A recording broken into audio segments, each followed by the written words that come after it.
What's going on, everybody? So we're revisiting the video on how to service the air filter on your Harbor Freight Predator 9500 inverter generator. I got a lot of comments saying that it was unnecessary for me to do all that disassembly to be able to get to the air filter, that you could just get it out by just pulling this cover off.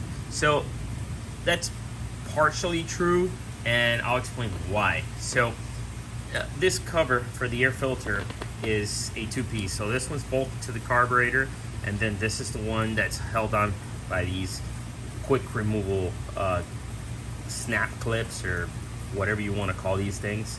So it's got one on the top, and it's got one down there. Let me see if I can see it. All right, it's right there. So first problem that I see here, for you to get this cover any remotely, any space to be able to access that air filter foam inside, this little resistor box needs to come out of the way. So I already unbolted it. It comes with a 8mm bolt,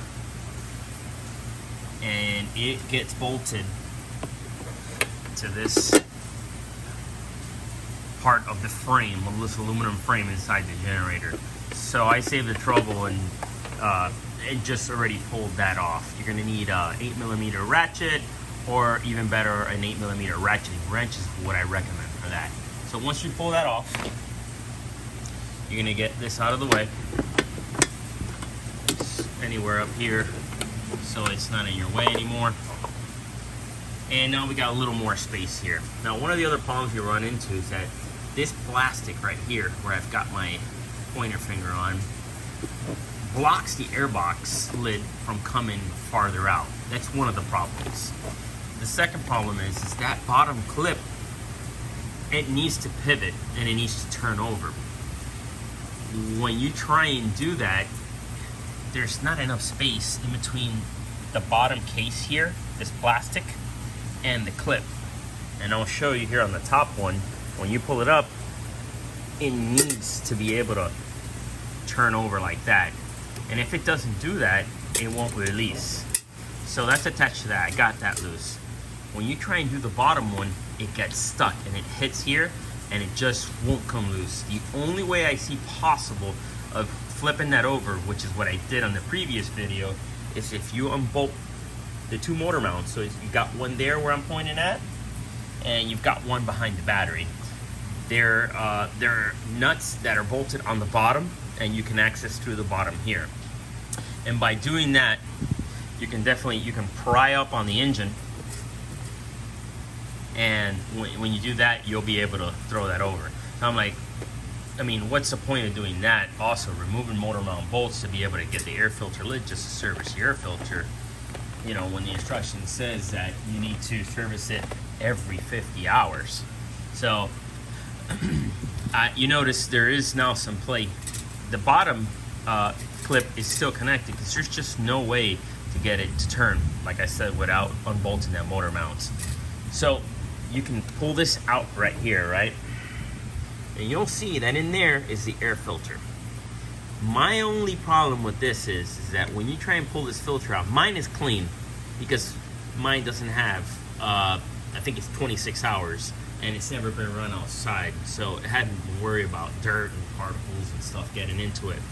But my issue is when this thing is filthy and you try and pull this sucker out, you're going to get, there's just no way around it, you're going to get dirt and particulates into the back part of the air filter housing, which is your clean side. You know, so you can see here, I pulled it out, you pinch the air filter, but when you do that, man, you're releasing all that into there. As you can see, I already took a chunk off by accident when I pinched it before the video, because I wanted to make sure I could do this before I filmed this. So your air filter, and like I said, I mean, yeah, you can get it off and clean it, but now when you pull and you squeeze in between this small tight area here, you're gonna get that stuff in there. Just no way around it. So that's the easiest way I can see it doing it without doing the whole disassembly that I did on the first video, which is really, it's really a bad design. I mean, there's no other way to say it. I mean, this being in the way here, and that clip on the bottom not being able to be completely undone because it hits the bottom cover. It just wasn't thought out through well enough when they did this. You know, this shouldn't have to get unbolted to be able to get this air filter lid loose, because there's just no way you're not going to get any space with this in the way here. It's just not going to happen. There's no way you're going to be able to get that much space there, which I'm pulling on it hard there, to be able to get that foam filter out with that resistor box there in place. All right, well, thanks for watching, guys. I appreciate the comments. I saw all the comments. I'm like, I need to make a video. I need to make a video on it and revisit it and see what you guys were talking about. So yeah, that's all I can come up with. If you guys know anywhere, anything else that we can do, or any other methods without having to do all this disassembly on the front, on this box here and on the front panel, just let me know, comment below. And thanks for the comments. I really appreciate it. We learn as we go along. So, you know, if there's something I missed or something I overlooked, let me know in the comments below. Thank you, guys. Like and subscribe. I appreciate it. See you around. I'm going to do the video finally on the oil change on this, because it's only got 4 hours away from finishing the break-in. And I'll get back to you guys on that one. Thanks for watching. Bye.